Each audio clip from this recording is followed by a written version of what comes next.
comparison between Peter Obi and Bola Tinubu as governors when both of them were governors. I came across this, and after reading this about Peter Obi, I actually had to ask Google if this thing is true. And truly, it's confirmed that it's true. That Peter Obi does not receive gratuity, does not receive any benefit from Anambra State governor as a former governor. He declined to receive any of such. These things are his entitlements. They are his entitlements by law. All the government benefits, just like you enumerated with regard to the presidency, they have number of cars they change, they give them money, I think about how many millions, hundreds of millions of naira, either annually or monthly or quarterly or so, but very huge benefits. Peter Obi rejected all of these benefits. Now, let me read the comparison. When Bola Tinubu was Lagos State governor, number one, 300% annual salary as severance, 100% of the annual basic salary for life, 6 new cars every 3 years, new house in Lagos, minimum 5-bedroom house, new house in Abuja or any other location, minimum 5 bedrooms. Number 6, free medical care for him and his family for life. Entitled to cooks, stewards, gardeners, and domestic staff, all pensionable. 300% of his annual basic salary every 2 years as furniture allowance. 100% of annual basic salary as governor as his house maintenance allowance. 2 DSS officers, 1 female officer for his wife, and 8 policemen to guard him. 25% of his annual basic salary for personal assistant. 30% of his annual basic salary for car maintenance. 20% of his annual basic salary as utility maintenance. Pensionable drivers, no limit to the number.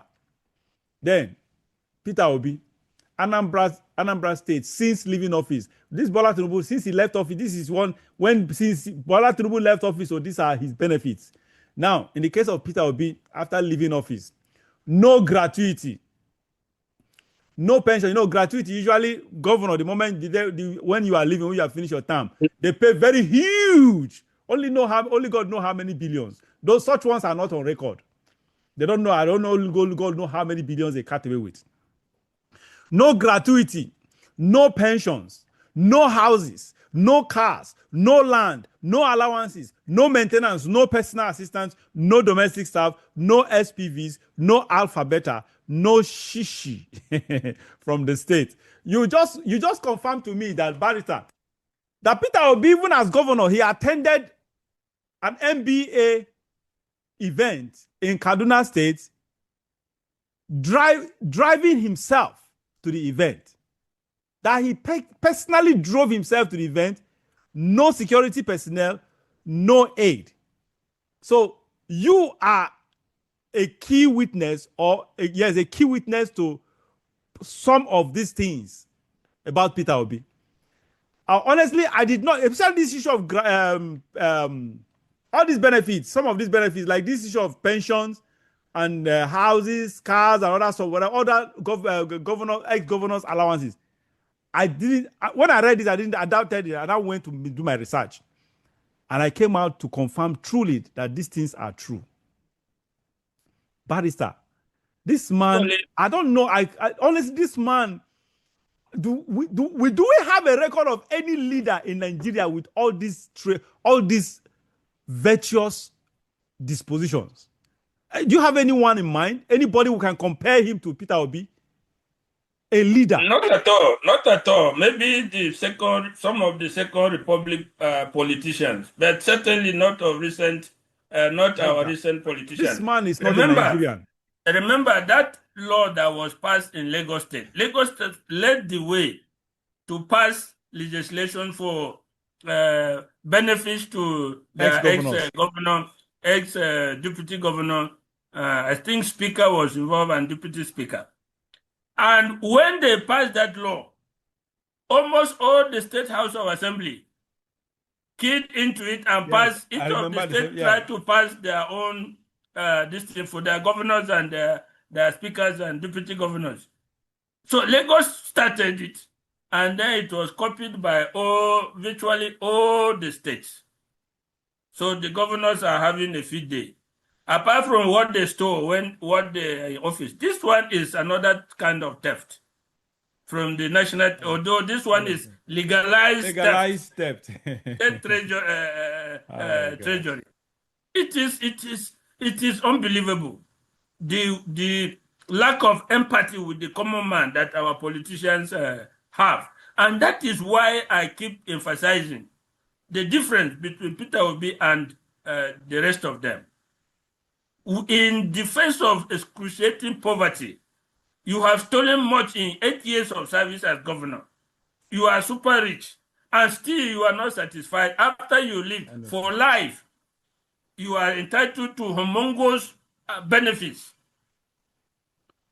accruing to you from the state treasury. It is unbelievable what our politicians get away with in Nigeria. And that is why some of us will never stop or relent in speaking in favor of someone like Peter Obi. No matter what people say, he is a sharp contrast to the decadence of the average Nigerian politician that we see in our lives. Honestly, I honestly, sarcastically, I doubt if that man is in Nigeria.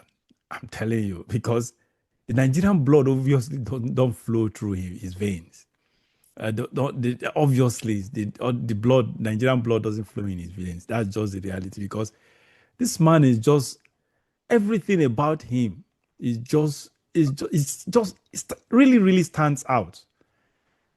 Well, sometimes I envy that such part of his life. And I wished, honestly, sometimes I just wish I can actually do some of these things that he do the way he does it, because it takes virtue, actually a natural virtue, to be able to resist some of these things that comes with political office. Honestly, it takes the grace of God. It takes a strong will and strong principles for you to be able to resist that.